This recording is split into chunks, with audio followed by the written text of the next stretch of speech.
we got to do it again. I don't want to no more than anybody else do. But we got to do this shit again. And each time we do it, they come around and fuck it all up. But we'll do it one last time. And I mean one last time. Because we got to build us a country. Because it's time to defund America. So it's well known that we built this country. Slave labor was the economic engine that propelled America above the rest. But we also rebuilt the country after Reconstruction. After the Civil War, the country was in ruins. Newly freed blacks needed to make money to provide for their families, so they worked as cheap labor for wealthy white investors. Many blacks were able to save up the money that they used from their newfound freedom to acquire wealth themselves. One such black American was O.W. Gurley. He used his acquired wealth to purchase 40 acres of land in Greenwood, Tulsa, down in Oklahoma, for which he and his partner, J.B. Stratford, agreed that they would only sell to other blacks. And you know where this is going.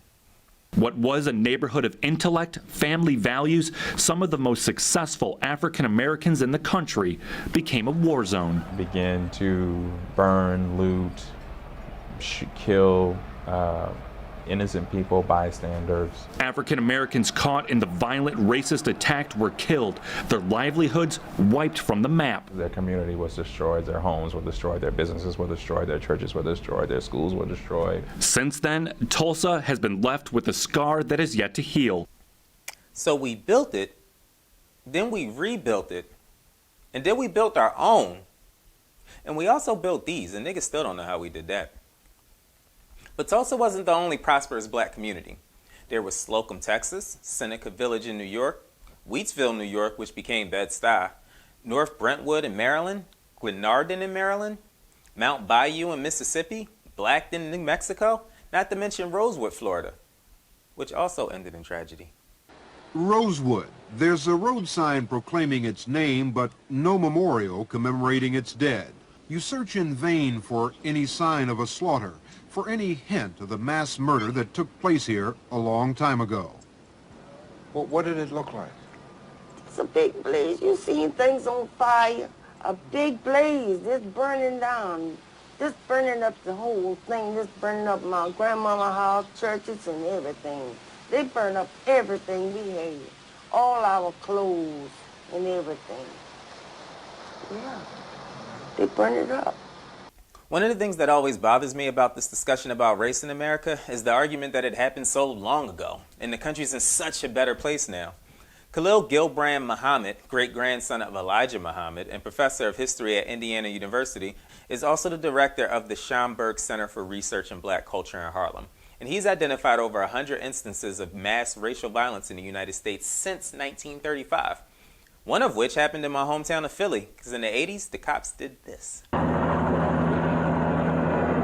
It was May 13, 1985, when a police helicopter dropped an explosive on the Osage Avenue row home, where members of the radical Back to Nature group MOVE were barricaded. The resulting fire destroyed 61 homes and killed 11 people, including 5 children. The police will be in there to drag them out by the backs of their necks. There will be a confrontation this time. There will be no barricades. I don't know. It's up to them whether no barricades, Mike. They're going to be taken by force if they resist. No question about that. Children or not. Officers who stomped and kicked and beat and bludgeoned and shot and helmeted and kicked some more. My brother, Delbert Africa. Yeah. The biggest takeaway from all of this is that integration really didn't work out well for us. And to be honest, why would we want to integrate into a culture that's been so violent toward us? White America has benefited from having black citizens involved in their economy. Black spending power, aka the black consumer market in America, exceeds $1 trillion annually. And to be clear, that's more than the countries of Cuba, Ireland, Ukraine, Iraq, Singapore, the continent of Australia, and Saudi Arabia combined. Yeah, combined. If we were our own country, we would be just ahead of Russia, France, and Brazil. We need to redivert that revenue to black-owned and operated businesses. We need to withdraw from the larger white economy and concentrate our financial resources toward our smaller but potent black economy. But given what we know, why would we do it again? They're just going to tear us down again. Because this time, if they come for us, we're going to blow their fucking heads off. Black people, it's time to arm up and protect what's ours. The same way them white boys in South Philly protected that target, we need to protect our shit too. See our courses on self-defense or visit black-owned business Black Guns Matter for more info. Now, exercising our Second Amendment rights isn't a call for violence. It's a call for responsibility. We need to let it be known that we will build our own shit, but this time we will protect our own shit. And this won't be easy, and it won't only be whites who oppose our ascension. Our Latino and Asian brothers and sisters, they're going to oppose us too. Because it's their businesses that dominate our communities. And if we redivert our spending toward black-owned businesses, that impacts them too. But make no mistake about it, they are not our enemy. They didn't create this condition. They're victims of it too. But that being said, we want in. It's our community and we want in. And to be honest, this shouldn't be a problem because this is how Asian and Latino communities already operate. They only patronize their own too. So there's no need to feel bad about moving on from the local poppy stores or the Korean-owned stores in the neighborhood.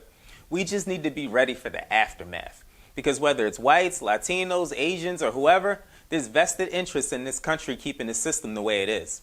Too many people profit off of the current condition for them to let it go without a fight. So we need to arm up and be ready. Now that's not to say that we haven't tried this approach before. And it is time for Negro men to stand up and be men, and that if it's necessary for us to die, we must be willing to die. If it's necessary for us to kill, we must be willing to kill. Of the Deacons for Defense, an armed citizens militia founded in Jonesboro, Louisiana. The Deacons were everyday citizens who by 1965 had organized into more than 50 chapters throughout the South in self-defense from the Ku Klux Klan. Yeah, Robert K. Williams led the Negroes with Guns movement in the early 60s, and that inspired the Deacons for Defense in the late 60s, who also inspired the Black Panther movement and Huey P. Newton in the early 70s. The difference this time around is that we're not operating under Jim Crow anymore. And we also have access to the legal system. There's stand your ground laws in 35 states. And one more thing, we also got our own gun lobby. Its name? The National African American Gun Association, or NAGA. NAGA is nowhere near as large as the NRA, which has over 5 million members, but it wants some of the same influence. NAGA celebrated its 5th anniversary this year and is considering forming a political action committee. When I first started NAGA, I told my wife I might have 300 people over 2 or 3 years. Within the first month, I had 300 people. And we are now at the place with over 30,000 members. And what makes us different than any other firearms organization is that we are family, brotherhood and sisterhood. We agree to disagree, but we do not disconnect. Repeat it with me. We agree to disagree, but not disconnect. Now, the NAGA is attempting to have the same kind of political influence that the real NRA has, and they need our support to grow the movement. And the NAGA's dope, too. They want to do a lot of positive things in the community. They need to rethink this shit, though. I got one question to ask. Where are all my NAGAs at? I can't hear you. One more time. Where are all my NAGAs at? All right. Yeah. Y'all should rethink that. Now, to recap, Defunding America isn't just about supporting black businesses. It's about a lifestyle change that comes along with it. Dollar General ain't just going to have black-owned soap next to their Irish Spring. You're going to have to order that shit. And doing this won't just affect white America. We're going to piss everybody off. Everybody makes money off of us but us. And changing that is going to ruffle some feathers. So we need to arm up. And not the way we normally do. And not who normally does. But we all do. We all need to embrace a different means of self-defense if we're going to have the courage to take back our communities and protect them from those who oppose our movement. But most of all, if we want to defund America, we need to remember that we've done it before. That's right, we did it before, multiple times. And when we did it before, there was only 10 million of us in America. In 2020, we reported 48 million black people in America. That means it's enough of us to rally around and protect our shit. So if they even try that shit they tried at Black Wall Street again, we fucking headhunting.